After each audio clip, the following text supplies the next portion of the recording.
For the next 60 seconds, this station will conduct a test of the emergency broadcast system. This is only a test.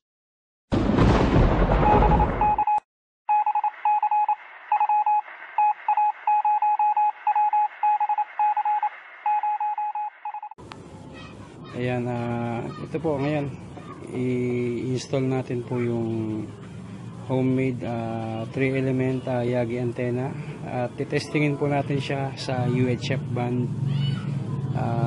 Wala po akong pangkuha ng SWR kasi wala pa rin po tayong available na ganong gadget.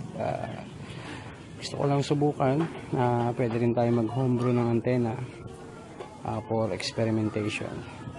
Ayan po, this is the 3-element Yagi antenna. Kung makikita po ninyo, ayan, this is my homemade version.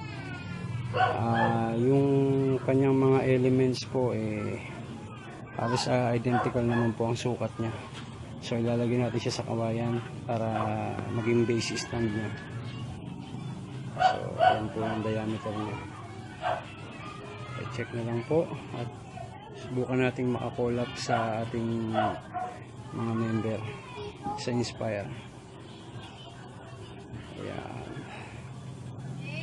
Okay, this is a homemade. Tapos ang gamit ko po RG58 cable. Yan pong kulay black na cable. Yan po yung RG58. And nalagyan natin siya sa portable radio. At ito po yung PL259 tsaka BNC connector. Ito po siya. Permission to break.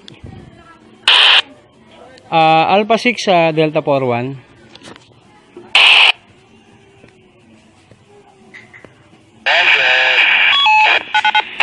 Sir, magandang hapon. Signal check lang po.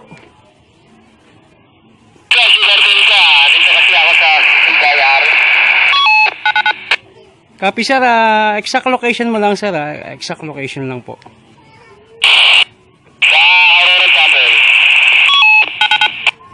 Copy, 142 sir, maraming salamat po at ingat po.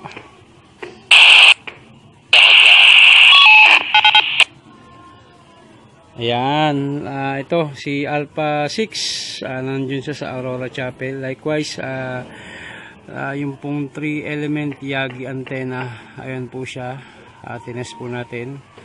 And ang gamit ko po ay RG58 na coaxial cable. Ayan po siya, yung kulay black na yan, yan po. Likewise, using PL259 and BNC connector, ito po siya yung silver. Ito po si Delta 41, maganda.